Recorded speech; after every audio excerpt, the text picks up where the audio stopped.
こんばんはでございます。聞こえてますでしょうか？ラジオでございます。レオナさんこんばんはでございます。レニさんこんばんはでございます。アルトさんこんばんはでございます。でね、表示がおかしい。ママさんこんばんはでございます。スカンさんこんばんはでございます。オセロット88さんでいいのかな？こんばんはでございます。ちょっとおかしい。表示がちょっとおかしくなる。あやかさんこんばんはでございます。みかんさんこんばんはでございます。みささんこんばんはでございます。ひとみさんこんばんはでございます。ひろっぴーさんこんばんはでございます。チャックさんこんばんはでございます。みかんちゃんさんこんばんはでございます。しんしえさんこんばんはでございます。ひみみやさくらさんこんばんはでございます。中村さんこんばんはでございます。はちみつさんこんばんはでございます。ファイアウトさんこんばんはでございます。ちょっと待ってね。今アプリで見てるんだけど、表示がおかしくなっちゃってさ。ともこさんでいいのかなと、こんばんはでございます。ラシカさん、ワンバンコでございます。ステゴマさん、こんばんはでございます。別名、ぐるぐるさん。ぐるぐるさん。なんか、どっかで見たぞ。ぐるぐるさん。チャコさん、こんばんはでございます。ちびちびルルピさん、こんばんはでございます。バッシーさん、こんばんはでございます。今日はいい推しの日なので、ガルネスの採用しないと。そうなんですね。いい推し。4日だからか。なるほど。これは、なんて読むのスクワールクさん、こんばんはでございます。山本さん、こんばんはでございます。追いついたかな？ではですね、ラジネリスタートでございます。ラジネリスタートのラジネリ。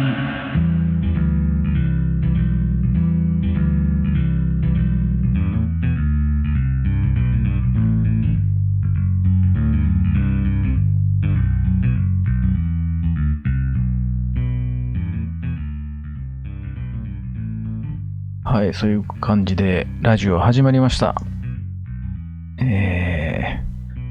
今回ですね、急遽なんですけど、ちょっとラジオを分け合ってしようかと思いまして、というのもですね、もうね、今週、7日、もう3日後、明日、明後日、しあさってには、中国に行くわけですよ。で、17日夜帰ってくる予定なんですけど、それまでにね、何もなくなってしまうということもあるのと、その後ね、22日かにキャスネリを予定してるんですけども、ちょっと期間が空きすぎてしまうので、行く前にですね、前回のキャスネリの、アーカイブを、YouTube の方にアップしようかなと思ってたんですけど、なので、その22日中国の公演が終わって帰ってきたキャスネリで、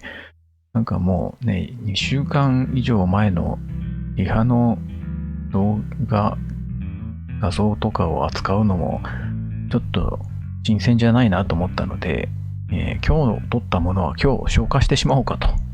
思いまして。で、ガルメンバーネタを扱うのにアーカイブ残さないのはちょっと申し訳ないなと思ったので、ちょっと今回のラジオはアーカイブ残そうかと思います。で、普通のキャスネリにしてもよかったんですけど、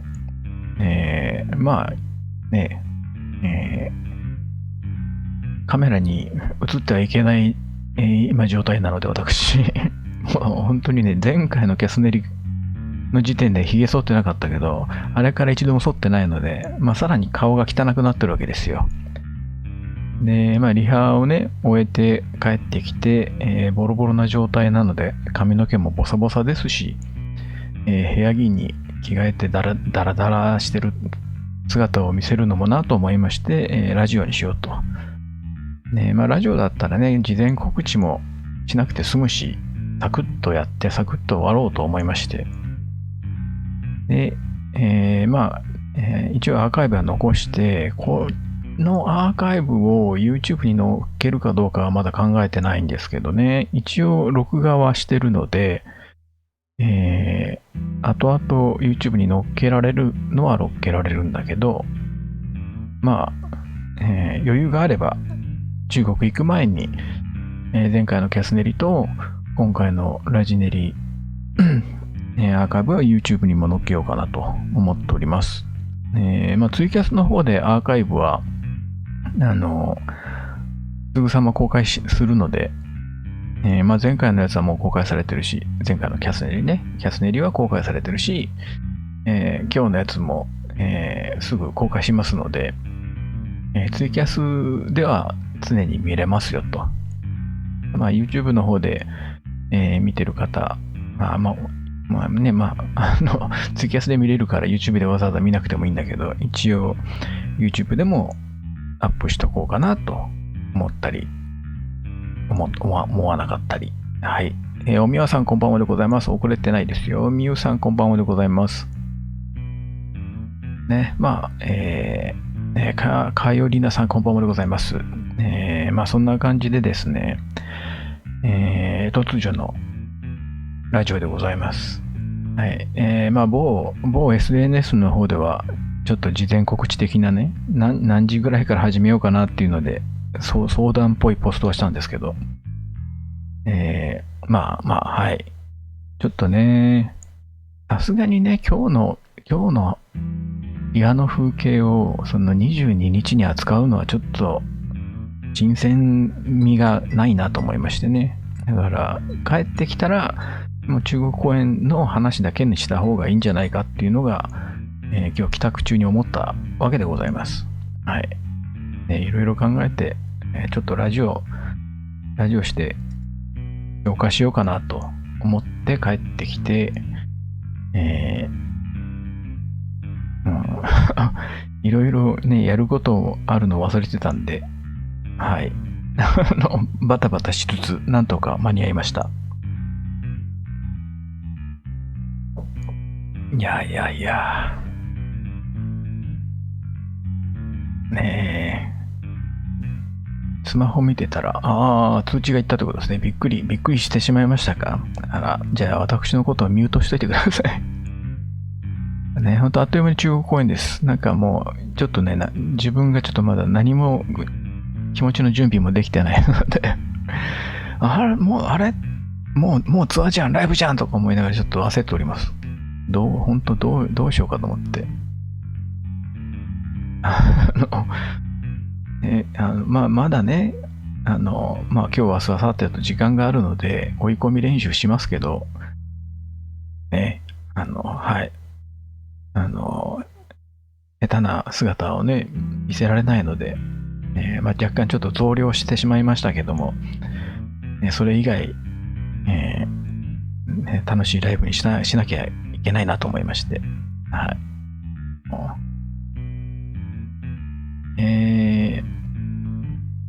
ゆかちゃんさんお疲れ様でございます。今通知が来ました。事前告知してないからね、ラジオだから。ご飯はキャスの後に食べますよ。もう、炊飯器のスイッチをオンにしました。はい。なのでね、もう、サクッと飯食って、またちょっと朝までベース弾いて寝ましょうかっていう感じでございます。レア君は目をかけてなかったしはむしゃくしゃしてませんでしょうか。そうね、今日のレア君、はい。彼自身がポストしてましたけど、またね、ちょっと短い動画で今日のレア君を確認していただけたらと思います。イニゴさんこんばんはでございます。寝る前のつぼ押しして、そうですね、もう、お休みになるときはもうサクッと寝ちゃって大丈夫ですよ。今回のラジオはアーカイブ残しますので、全然。今宵のおかずを、今回ね、ちょっとね、本当ね、リハを何も作る気がしないので、M3 の時に差し入れでいただいた崎陽軒のシューマイとですね、なんかそこら辺にあるものをかき集めてなんか食おうかと思いまして。いやのリハ後のご飯の趣旨の量が高さでしかそうですね。リア君ね、わんぱくで食いしん坊ですからね。私はもう、本当米粒2つでお腹いっぱいですから、もうリア君が大食いキャラでこのまま突っ切ってくれると思います。もう本当に。じゃあもうちょっとね、サクサクっと、とりあえずいっちゃいましょう。ちょっと BGM とめして、じゃあ動画から見ていただきましょうかね。短い動画です。頑張って無理やり動画撮ってきました。約2分かなありますが。はい。じゃあとりあえずこれ消して、動画からお楽しみくださいませ。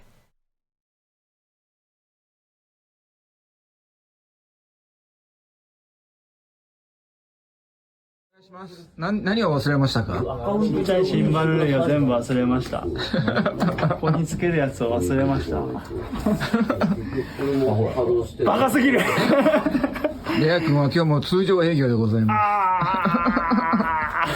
す。フリーディフォルトあるやろ。最初にこの香り。はい、矢野さんあげる。矢野さんとやる気がないんだね。やる気がないから忘れるんだね。失礼しました。僕はやる気だけを置いてきたから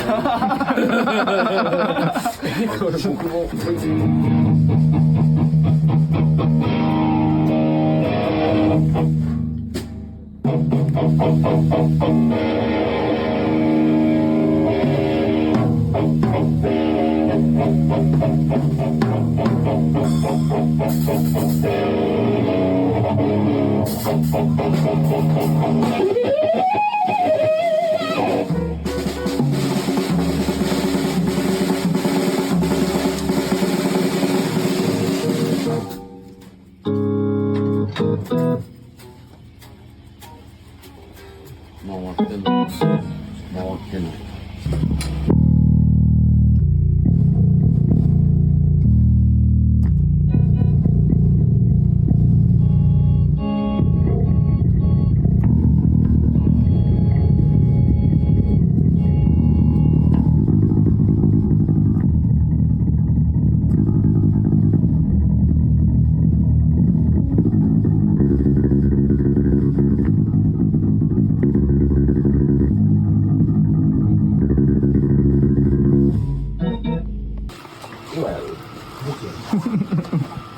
動画もうそれはもうちょっと動画ですよ。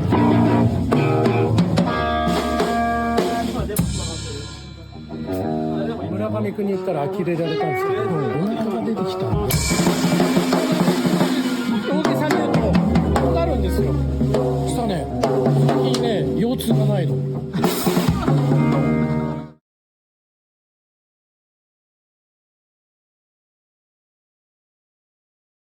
こんな感じでございました。いかがでしたでしょうか？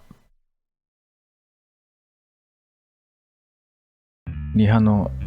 雰囲気伝わりましたでしょうか？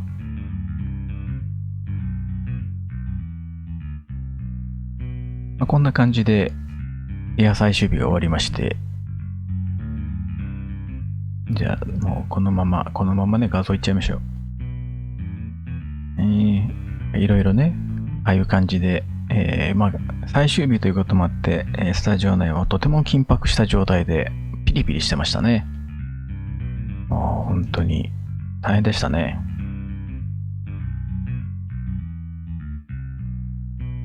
こん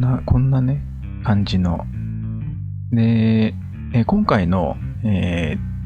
中国ツアーの同行スタッフがですね、前回中国ツアーに、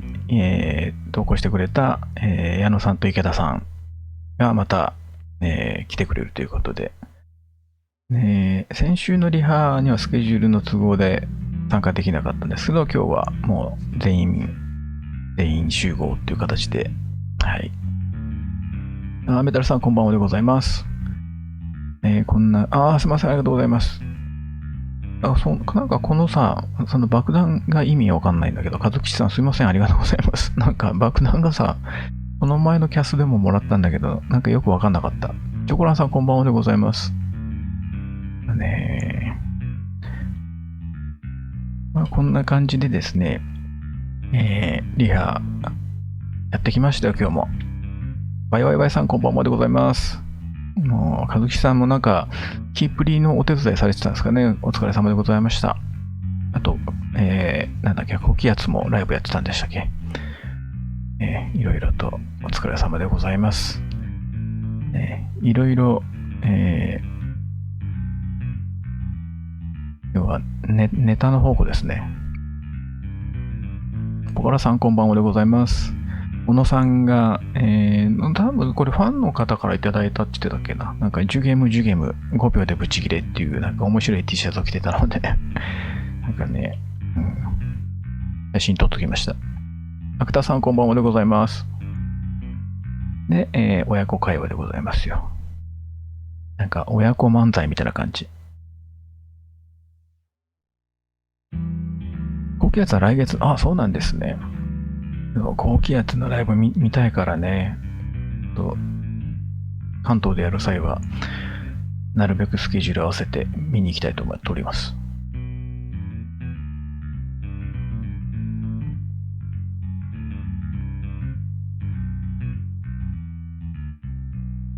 こんな感じで。先週はね、ゆうきさん1台だけでやってたんですけど、1台じゃさすがに無理だということで、今日は2台やってました。すいません、ありがとうございます。申し訳ない。中国公演、本当成功できるように頑張りたいと思います。なんか、暑い地域、寒い地域、いろいろあるので、本当体調管理には気をつけたいと思います。で、こちら矢野さんですね。もう安心と信頼の矢野さんでございます。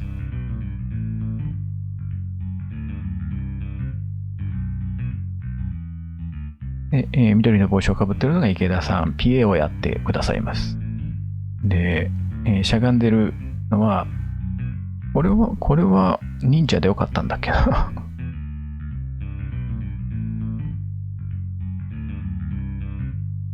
もうね、さすがに、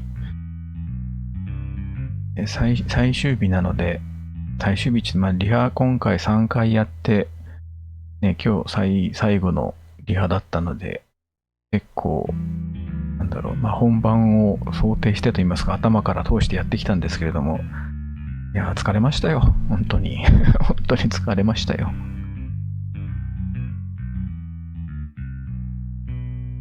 爆弾のスタンプね、なんかのイベントのやつで、なんかね、チーム戦かなんかって書いてあったから、なんかめんどくさくてあんまりやってないんだよね。そう、ゆうきさんタフでしょ。今日リハだったんですよ。だからなんか、ね、髪の毛、ボサボサだったでしょ。ミッチーさんこんばんはでございます。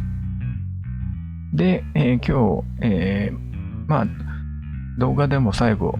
流してましたが、最終的な確認として、ドロップとポリシフターを使ってきました。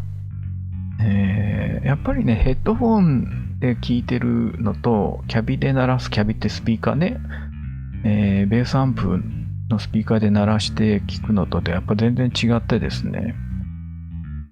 ヘッドフォンで聞いた時にすごく気になってた、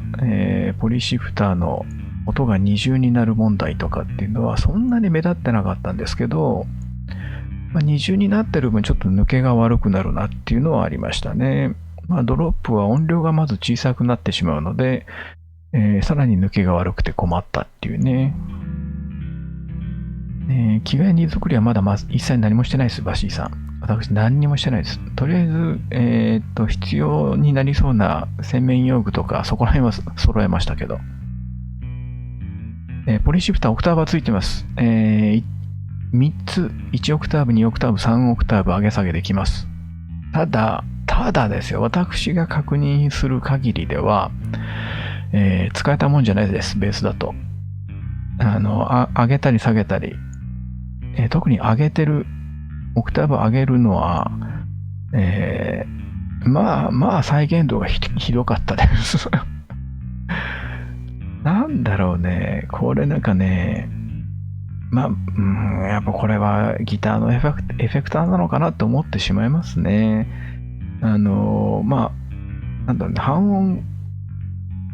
半音っていうかね、普通にピッチシフトで上げ下げするときもそうなんですけど、自分の感覚だとベースに関しては、下げる方がいいかな。ポリシフター。上げると荒が目立つ。オクターバーに関しては、まあ使えたもんじゃないなっていうのが印象。多分ゆっくりなフレーズで使うならいいのかもしれないけど、ちょっと早くするとなんか追いつかない、音が抜けてしまう感じがちょっと散見された感じかな。だからまあ実音と混ぜて、なんか、まあ、白玉だったり支部とかそこら辺のゆったりとしたフレージングに使うのはいいかもしれないけど、すいません、ありがとうございます。まあ本当にね、和樹さん、この2台ともね、タイミングが合えば、スケジュール的に合えばお貸ししますので、使い倒してみてください。この2つが合わさればいいのになって感じでした。いろいろ大変でした。で、ドロップに関しては、レイテンシーがやっぱ気になります。遅延が。早い曲は特に。ちょっとね、一曲通してこれを使うのは厳しいなっていうのがあります。全然こう自分が思ってるタイミングで弾けないです。ポリシフターは遅延はそこまでひどくないけど、やっぱりこう打ってきますね。弾いてると、自分が思ってるところで音が鳴ってないので、結構大変です。いろいろ本当、まあ総合的に見てバンドで合わせてポリシフターを今回、中国には持っていくんですよ。で、ポリシフターの方がまだマシだったんですけれども、ポリシフターはポリシフターでやっぱちょっとベースには向いてないのかなと思うところが多々ありましたね。いろいろ本当にまあオクターバーっていうのはオクターブ音を、まあデジタル処理してあげるわけですよ。まあ、実音、もともと弾いてる音に、オクターブ上げた分、下げた分を足せるってやつなんですけどね。まあ、これとりあえず終わっといて、これね。まあ、わかりますかね、ここの、ね、オクターブ、上げ下げできるんですけどね、これがまあね、まあ、エアで聞いてないからあれだけど、ヘッドフォンでいろいろ全部の機能を試したところでは、ベースで使用する際に、オクターバー機能は使わない方がいいかなっていう感じはしましたね。まあ、ただ、歪ませてしまえば、多分、ごまかせるレベルなのかもしれない。自分は歪ませてないから荒が目立ってるっていうのもあるんですけど、ただね、これね、ちょっとね、安定しないっていうかね、弾いてて、時折なんか処理が追いついてないなって感じる時があるんですよね。で、まあドロップに関しては安定はしてるんだけど、全体的に処理が追いついてないからそれはそれでどっちがいいんだよみたいなね。だからね、まあこれを使うんだったらペダルがある方を使った方がいいと思う。でっかいやつね。このポリシフターと一緒に出たペダル付きのやつを使った方が多分いいと思います。これ単体で使うんだったら、まあ半音から1音下げぐらいベースで使うならね。にしないと、自分みたいに2音半とか2音下げにすると荒がかなり目立ちますね。なので、考えもんです。いろいろと。まあライブで、レギュラーでやってて、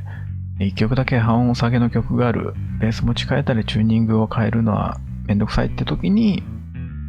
半音これで下げるっていうんだったら、まだマシだと思うんですよ。で、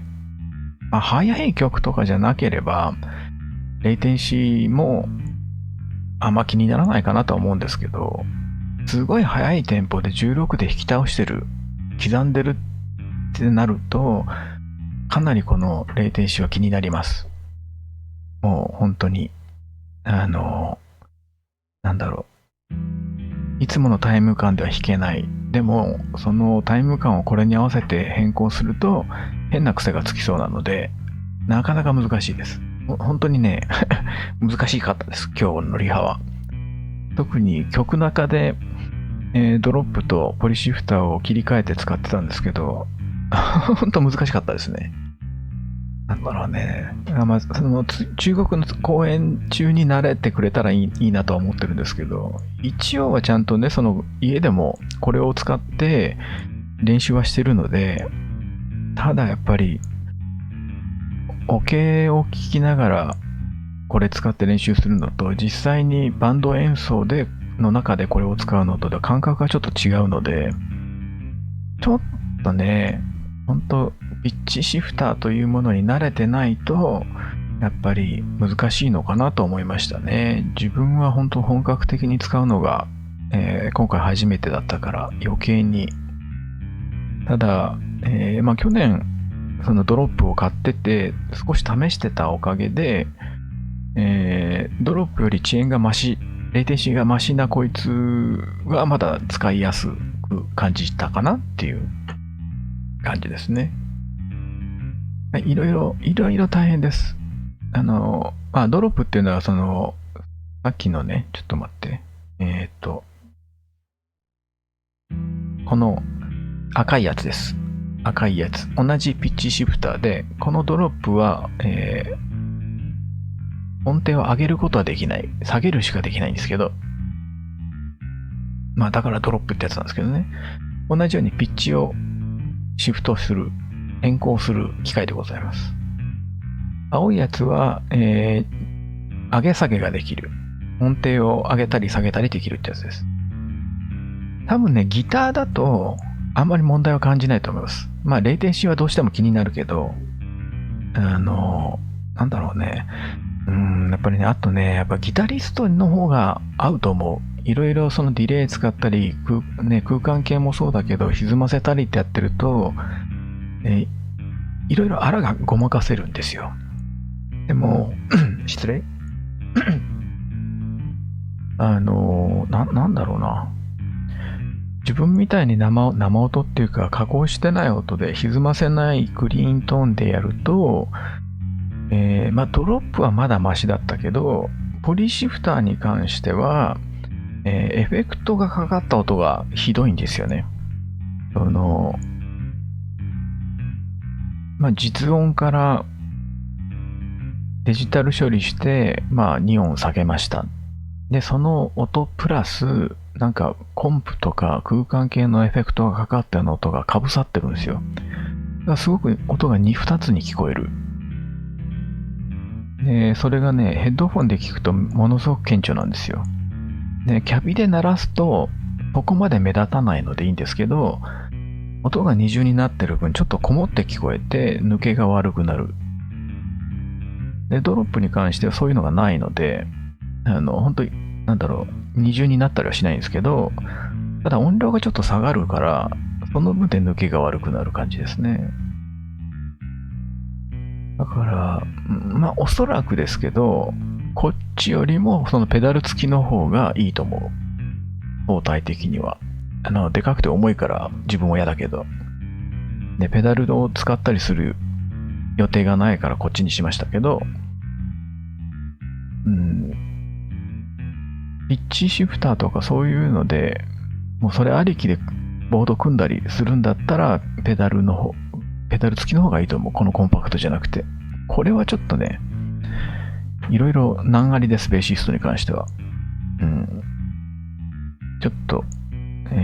いろんなレビュー動画を YouTube で見てて、ギタリストさんがやってて、違和感感じなかったけど、実際ベースで自分でやった時に、ギタリストさんたちがやってたレビューにはないあらがすごく目立ったので、多分ベースの音域だと厳しいんじゃないかなと思いますね。もう本当に大変ですよ。本当に大変ですよ。これは使えたもんじゃないと思いました。だからまあ、本当に応急処置ですよね。2本持ってけない、持ち帰れない、チューニングを変えてられないっていう時に、もう我慢して使うっていうような感じですね。これはちょっとね、特にタイム感が、こう、自分の中ではっきり確立されてる人は、弾きづらいと思います。ちょっとのレイテンシーでも違和感を感じてしまうっていう人に関しては、ピッチシフターは難しいですね。だから、これに合わせてちょっと前乗りで弾こうって、それで慣れるっていうのも手はあるんですけど、それをするんだったら、今後その曲に関してはもうずっとこれを使った方がいいと思う。もう全然変わってくるので。ねえ。ベース用の、っていうかね、これ一応ギターベース兼用なんですよ。ベース専用のものが出てるわけじゃなくて、これもギター専用ってわけじゃないんですよ。一応ギターベースに使えるっていう触れ込みで、新しく出てるんですけれども、で、開発してるね、メーカーのボスさんも、どちらにでもちゃんと使えますよという感じだったんですけれども、自分にはちょっと合わなかったって感じですね。で、さっきの赤い方のドロップも、もともとはそのギターエフェクターなんですけど、ベースの音域帯域にも、もちろんちゃんと使えますよっていうやつなんですけど、実際、オクターブ、ね、ギターよりもオクターブ下のものをさらに下げてるわけだから、ちょっとね、ギターと違って再現度が厳しいなっていう。弦の太さが違うから、弦の振り幅っていうか振動も違うわけですよ。でその分、特にベースの低音源、自分だったら E の4弦ですね。それを強く弾いた時のデジタル処理っていうのがあまりうまくいってないなって感じはします。なので、いろいろね、使いこなすためにはいろいろ音作りから弾き方からいろいろ考えないと難しいかなとは思いますね。なんだろう、これありきで考えるならね、自分みたいに応急処置で今回だけこれ使えますよってなってくると結構大変です。そうですね、5弦をさらに下げるってなると、ちょっとね、いろいろ音作りから考えていかないとダメかもしれない。だから、これをつないでこれをオンにして、下げたとしたら、それ用の EQ セッティングのあるチャンネルで変えとかないと、本当その足元で、なんだろうな、一つの音からそのまま半音下げて使えますよってやつじゃないので、もうこれをオンにした時用の EQ とか音作りをしといた方がいいと思う。今回、ちょっと待って、また出すけど、今回ね、この黄色のラディアル1チャンネルというか、一つで持ち替えないから、これでやろうと思ってたけど、一応ね、1チャンネル、2チャンネル切り替えようかなと思ってます。ポリシフターを使ってるときは、ちょっと、音色変えなきゃと思ってるんで、本当にね、ピッチシフターを使った時にベストな音になるようなセッティングも用意しておいた方がいいと思う。単純に一つのセッティング上で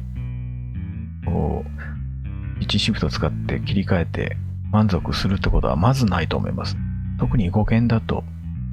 低音は本当に引っ込みますからね。全然抜けなくなります。で、再現度っていうかね、ダイナミクスとかの表現が弱いです。ポリシフターは特に。グリスで、言ってみたら、ローポジションからハイポジションにこう、ってやるときに音が消えたりします。なので、ドロップはそういうところはないんですけれども、ポリシフターに関しては、ちょっとグリスサンドが弱い。再現度が弱かったです。自分が感じるというかね。今回、まあ何曲かそういうグリスを使うところがあるんですけれども、ピッチシフトをオンにした時のそういう表現っていうのは、まあ、まだまだだなっていうのがありましたね。まあドロップはそういうのがないんだけど、いかんせんボリュームが下がってるからなんか使えないっていうね。まあ本当どっちもどっちというか、どっちもダメじゃんっていう。黄色い機械はですね、プリアンプと呼ばれているもので、イコライジングですね、EQ、低音、中音、高音をいじる感じですね。だから音色というか音質をちょっと太めの音にしたり、ハイを上げるとキンキンした音になったりっていう、そういう感じのやつですね。で、黄色のやつは一応2チャンネルあって、まあ2本同時にもつなげるんですけど、1本つなげてて、1チャンネル2チャンネルで別の音を作れるんですよ。で、黄色のやつはですね、もう1個のやつと、自分が持ってるもう1個のやつと違って、1チャンネルはプリセットの音を選ぶしかできないですね。で、2チャンネルで、EQ が使える。これ見るとね、あんまり写真が大きくないからあれだけど、いっぱいつまみついてるけど、この黄色い部分とそうじゃない部分でね、もういろいろ、なんだろう、使い勝手が、これもね、これもなんかね、ほんとメーカーさんもうちょっとちゃんとしてようと思うんだけど、まあ、でも、2チャンネル分の音作りはできるので、まあこれで今回対応しようかなと思ってますけどね、その現場でいろいろやってみて、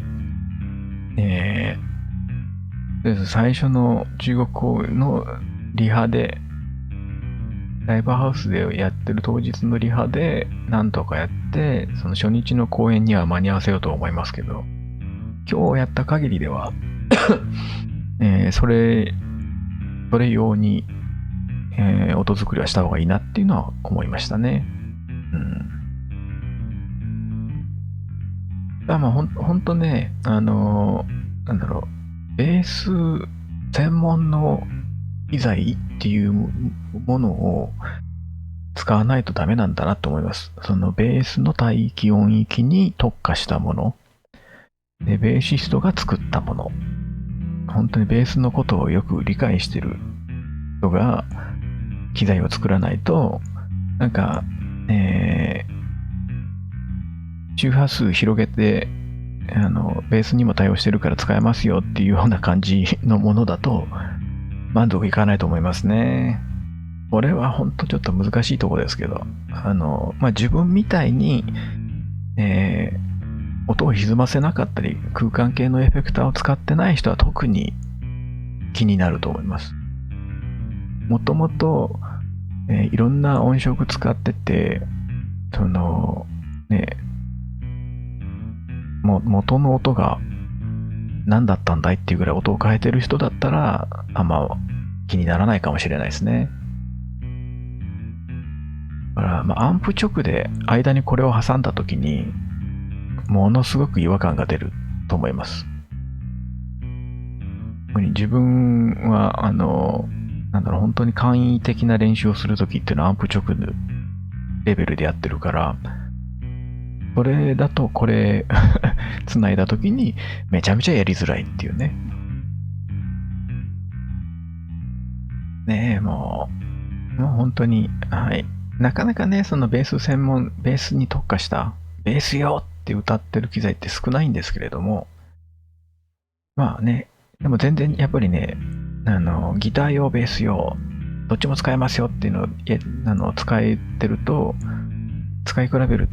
やっぱりベース用って銘打ってるものは、かゆいところに手が届く処理をしてくれてます。ただ、なんか、ベース用の機材の悪い点っていうのは、なんだろうね、ちょっとね、おせっかいじゃないんだけど、盛りすぎなところがあるんですよね。ベーシストが好む機能がついてて、好む音色にはできるんだけど、それは言ってみたら、そのベース単体で聴いたときに、おお、いい音って、ああ、すいません、ありがとうございます。いい音になってるって思うような音作りができたり、かかり具合があるんですよ。ディストーションとかオーバードライブもそうですし、コーラスもそうだけど、なんか、しっかりかかってる、単体で聴いてると、家で一人で練習してるとめっちゃいい音になってるってなるんですよ。で、ね、いざスタジオだったりライブでアンプでデックアウト鳴らした時に、ああ、いい音鳴ってるって思うんですよ。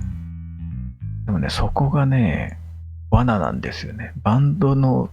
中に入った時に一気に抜けが悪くなるっていうかね。ベーシストが喜ぶ機能満載、音色満載って感じはするんですけど、バンド演奏になった時にちょっとトゥーマッチな部分が多くて、逆にね、ギターのマルチとか使うと、ギターのマルチにね、ベースのパッチとかも入ってるんですけど、そっちの方がバンドサウンド的にはあったりするんですよ。なんか視点がちょっとね、ベーシストがベーシストのことを考えて作ったプリセットよりも、なんかギターマルチに入ってる、なんか、卓録とかで、どうせね、ベース弾くだろうみたいな感じでやってる方が、混ざりが良かったりするんですよね。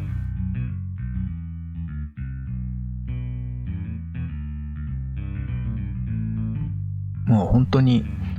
だからね、自宅で簡易練習するときはギターのマルチを使ってるんですけど、それで、それに入っているプリセットのベース音で練習した方が、いい感じにね、抜けがいい音になってるんですよね。昔ベースマルチも試したことあるんですけど、単体で本当に自分だけで聴いてるといい音なんだけど、オケね、言ってみた CD 音源とかと一緒に合わせた時に一気に聞こえなくなるんで、余計な低音が鳴ってるとかねなんか欲しいミドルが抜けてないとかそういう感じになるからね。いろいろありますよ。好みの問題もあるけど、大変です。いろいろと大変です。本当に。すみません。ありがとうございます。ねえ自分がオリジナルで作るとしたら、自分が欲しいものっていうのは、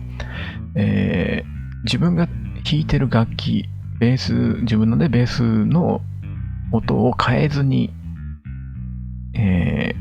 より洗練された音にできるものが欲しいんですよ。ほとんどのエフェクターっていうのが、各種メーカーさんいろんなタイプ出してますけど、やっぱりそのメーカーさん独自の音になるわけですよ。それが売りだったりするんですけど。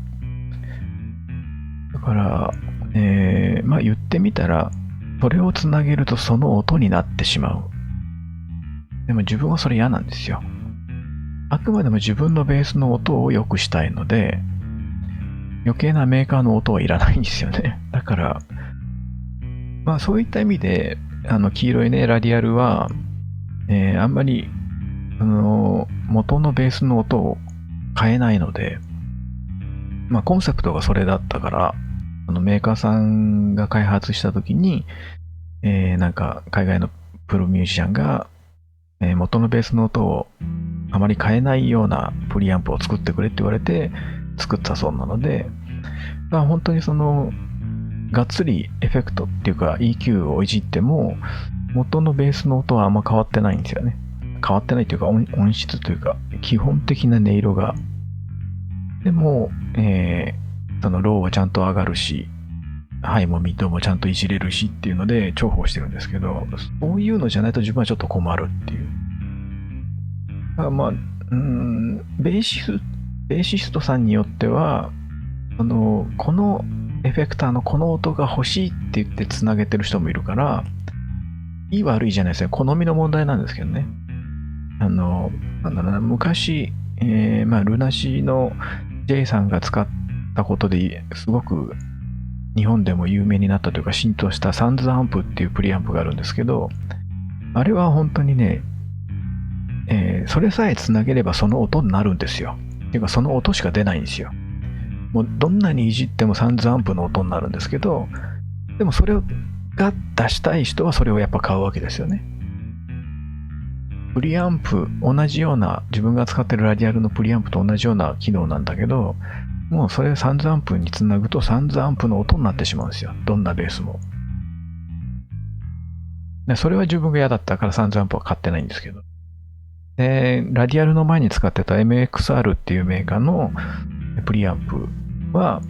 これも定番なんですけど、イクオさんとかも、今まだ使ってらっしゃるかな。結構まだまだベーシストの定番のプリアンプですね。サンズアンプと並ぶ名機ですけど、MXR はそこまで変わらない。変わるけど、そんなにサンズアンプほど何にしてもサンズアンプの音になるっていう感じではないんですよ。だから自分はラディアルに出会うまではそれをずっと使ってたんですけど、ラディアルは MXR よりもさらに音が、そのメーカー色が出ないので重宝してるんですよね。まあそういうのにこだわってると、音色を変えてしまう。もう本当にこれをつなげると、いわゆるボスサウンド、ボスの特徴的なサウンドになってしまったりとか、元の音と全然違う感じで音程が下がってるっていう、再現されてるっていうのになってしまうので、自分としてはちょっと苦手っていう。だからね、まあ本当に、はい。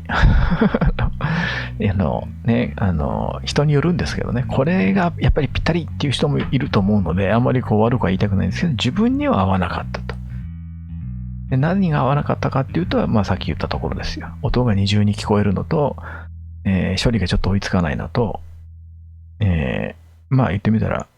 なんだろうね、まあ遅延は仕方ないにしても、オクターバーがあまり機能してない。まあガルみたいな速いテンポでオクターブ上げるなよって話なんですけど、本当にね。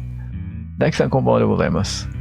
いろいろ大変です。でも使いようはあるんですよ。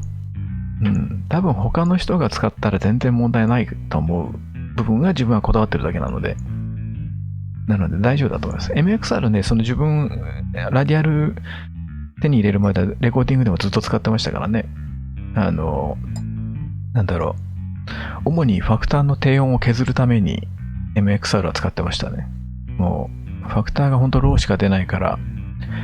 低音を削ってミッドとハイを出すために MXR は使ってましたね。MXR は MXR でいい音するんですよ。で、使い勝手もいいんですけどね。まあ、ただ、はい、自分の好みとしてはラディアルの方が合ってたってだけですね。だからまあ本当、なんだろうね。いろいろ自分の好みが分かってくるっていうか定まってくると、それに合う機材を見つけるのが大変ってだけですよ。で、誰々のような音が欲しいとか、こういう音にしたいって明確なのがあると、それに合った、機材を選ぶしかないんですけど、一番分かりやすいのはやっぱね、自分の好きなアーティストと音を似せたい。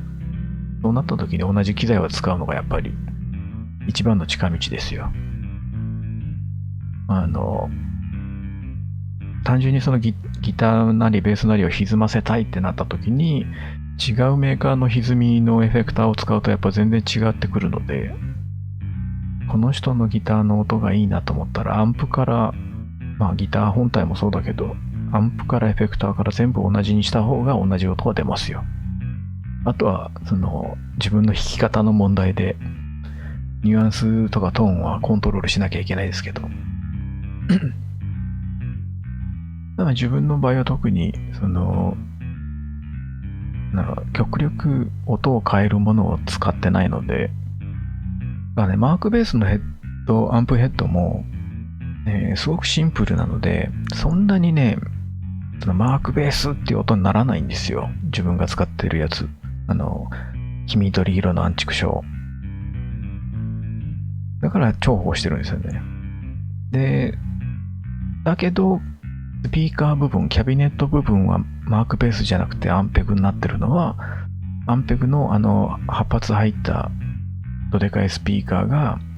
一番素直になるからなんですよ。なんかマークベースのヘッドとキャビを合わせるとやっぱマークベースの音になるんですよね。いろいろツアーで、スタッフとも相談して、ああだこうだ言ってたら、まあ、アンペグのキャビが一番シンプルで、一番素直に音が鳴るよっていうのを教えてもらって、それ以来はもうマークベースのヘッドにアンペグのキャビをつないでますね。本当にそのまま素直に自分の持ってるベースの音がする感じ。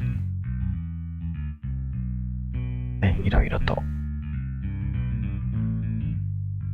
シュウ君もね、シュウ君はいろんなエフェクター使ってます。自分で作ったものもあるし、今回はもうボスさんのも使ってんのかな。なんか、この前先日の楽器博で、新しく出たやつを試させてもらってるとかっていうので今日持ってきてましたけど、いろんなメーカーの使ってますよ。で、そのシュウ君が求めるものが再現できるようにっていうので、ハートキーもね、すごく、ハートキーは自分はファクターの時にすごく相性がいい機種っていうのがあって、重宝っていうか、なるべくハートキーが入ってるスタジオを選んでましたけど、でも、ハートキーも自分の好みで言うと、ハートキーのヘッドにアンペグのキャビが一番良かったかなっていう感じでしたね。なんか、ハートキーでキャビも揃えると、ちょっと自分には向いてない音になってたので。ほんとね、いいアンプですよ。ハートキーも、アンペグも、SWR とか、いろいろいいアンプはあるんですけど、機材はあるんですけどね。ほんとそれの中で自分の目的というか、出したい音を出すにはどうすればいいかっていうのは、ほんとみんな悩んでるとこですよ。で、正解がないのでね。自分だけの正解を見つけるしかないから。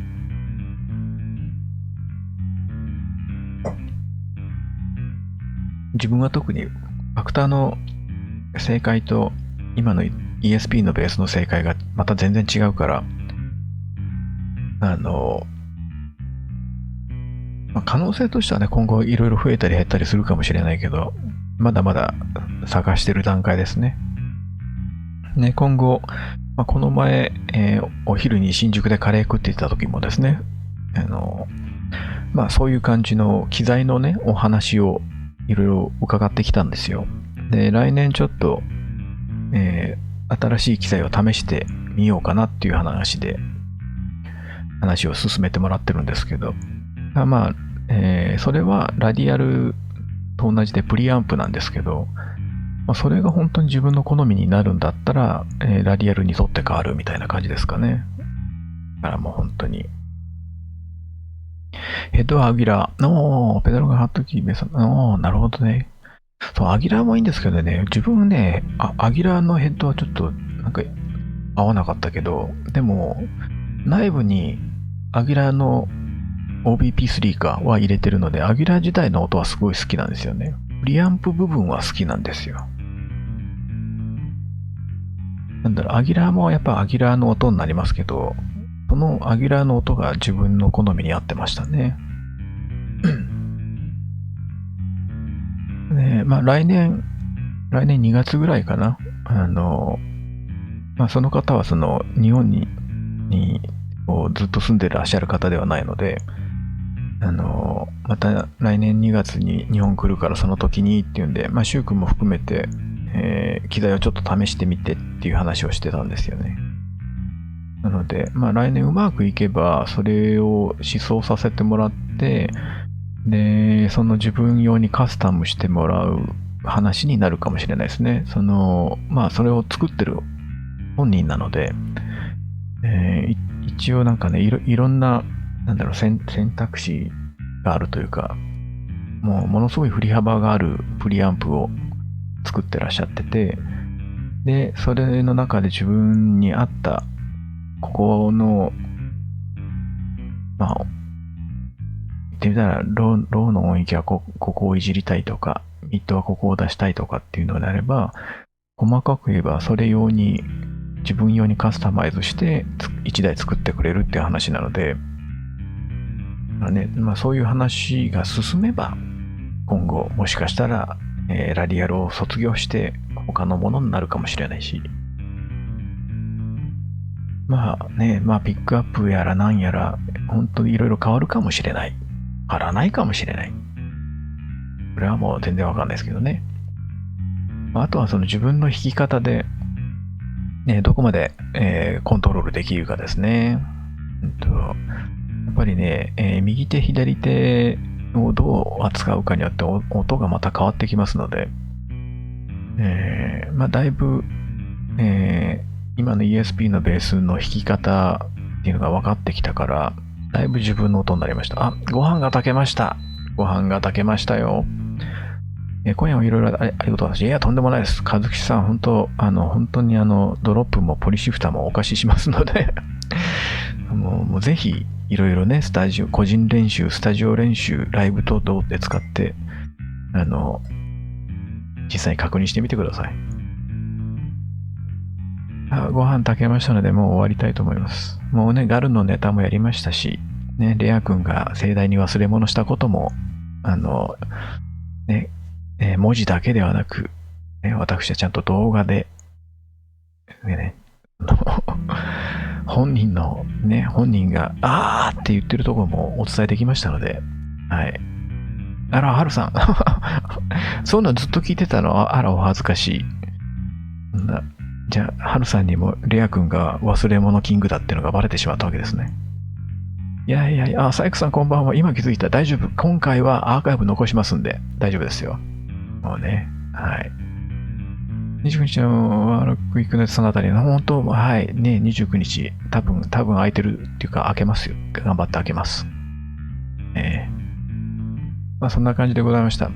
日は、レア君が通常運行して、多分もう安心だよね。忘れ物するってことは、リラックスできてる証拠だよ。中国に向かう当日、パスポートを忘れたり、本人が来なかったりとかね、そういうのがなければ大丈夫なんですけど、はい。ね、忘れ物に気をつけてて、今度ね、持って帰るの忘れたりね、いろいろ何をするか分かんない子ですから、もうね、はい。